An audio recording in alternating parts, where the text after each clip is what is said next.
Greetings, wrestling fans. Welcome back to the channel. And today, I'm going to be talking about WWE signing Jade Cargill to a WWE contract. Yes, it has been made official. Jade Cargill is now WWE. She is World Wrestling Entertainment. Honestly, I never really expected this to happen.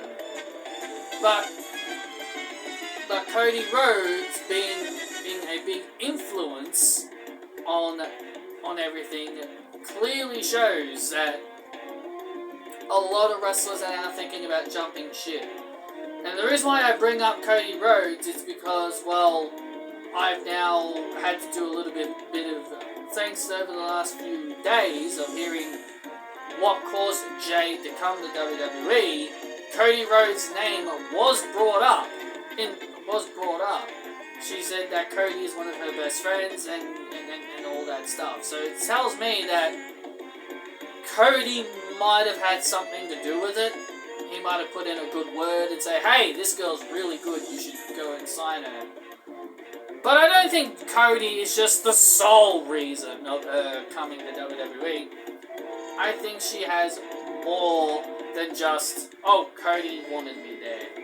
She has named off a bunch of dream matches she wants to have matches with, like Charlotte Flair, Rhea Ripley. Those are the first two. Those are two people she thought. Those are two people. Bianca Belair. And you know that. And you know what's funny? I was going to. And you know what's funny? I was gonna make like a top 10 list of superstars I'd like to see her wrestle. But I think that I might make that my own video. But I guess I could quickly run through them all. But you know. But I'm here. But enough about that. I am just here to tell you guys that Jade Cargill coming to WWE is a big deal. She is really a massive signing for WWE, and it's crazy to think that she actually is. Because it's just really crazy to think about. And the reason why she didn't have a 90-day no-compete clause is because her contract expired. So her contract expired, so therefore WWE were able to sweep on her really quickly. And I think that's pretty cool. And maybe Tony Khan will probably think about not doing that, especially not letting that happen again, especially if someone else like maybe Ricky Starks, Anna Jay, or I can't really think of anybody else who I really would want to see in WWE. But if that ever happens again, like maybe he should really think twice about just letting their contracts expire instead of being all like, oh yeah, I better make sure they have like a non-complete clause, and that way they can't go there straight away. But yeah, like the WWE ones, that WWE made all those bunch of releases, they can't work straight away due to being released, so they have a 90-day no-compete clause. But the ultimate question is this: where does Jade end up? A lot of people are asking this big question. Where does Jade end up? Does she end up on the main roster? Does she end up on NXT? I think she kinda needs NXT. Now people who are familiar with Jade, you know, those who are familiar with Jade would know how good she is. They would know how good she is. They'll say, yeah, she doesn't really need NXT. She doesn't really need the NXT system and all that stuff. But here's the thing. I think NXT could help her get used to the WWE system.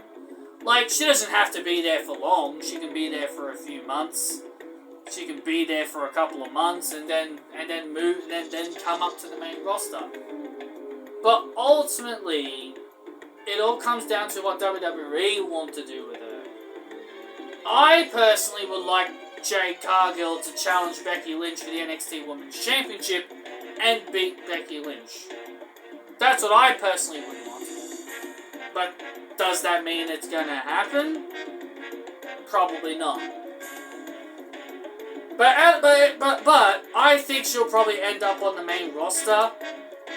And some people may think, oh, okay then, well, if she ends up on the main roster, put her in Bobby Lashley's little clan. Honestly, I don't think she needs Bobby Lashley. I would reserve that spot for Bianca Belair. I would reserve that spot for Bianca Belair. Okay, then, put her with MVP. Give her a mouthpiece. She doesn't really need a mouthpiece. From what people have told me, she's really good at cutting promos. She's really good at cutting promos, and she doesn't really need anybody to bounce off of. Like, if she wasn't really good at promos, then, yeah, I guess she could have a manager. But if people are telling me she's really good and she doesn't really need a manager, then there's really no need for MVP. MVP can stick with Omos. But I think Jade will do fine. I think she'll do quite well in WWE. So yeah, out of all the people I thought of as dream opponents for Jade Cargill, I thought of Roxanne Perez, Cora Jade. I mean, who wouldn't want to see the battle of the Jades? Speaking of Cora Jade, WWE have now landed themselves in a really, really tight situation. Before Cora Jade disappeared from TV, WWE named Cora Jade's double arm DDT finishing move the Jaded. And Jade Cargill's Glam Slam is also called the Jaded. So now WWE have themselves in a sticky situation with two wrestlers with the same finisher. Well, it's the same name in their finisher. I would keep the Jaded for Jade Cargill. I would keep that on Jade Cargill. I would change Cora Jade's finishing name. I'd call her finishing name, something else. I'd call her finishing move something else, like Generation of Jade, or the Cora Bomb, or something. Cora Driver, or something, I know, not very creative. But I'd say they should really just change one of their finishing. It's either they change Cora Jade's finishing name, or they change Jade Cargill's. Either way, one of their finishing names is going to have to be changed, because you can't have two finishers with the same name.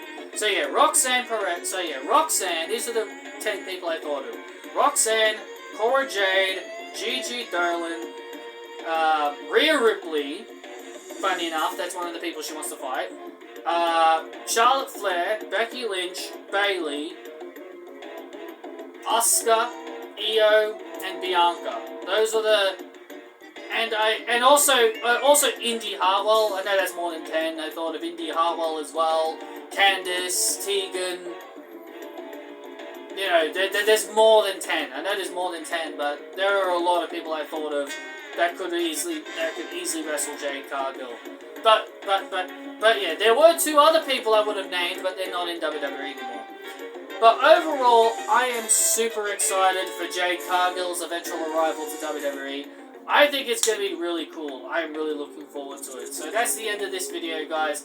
Tell me your thoughts on Jade Cargill joining WWE, and are you excited to see what Jade Cargill brings to the table? I hope you guys are, and I will see you all next time.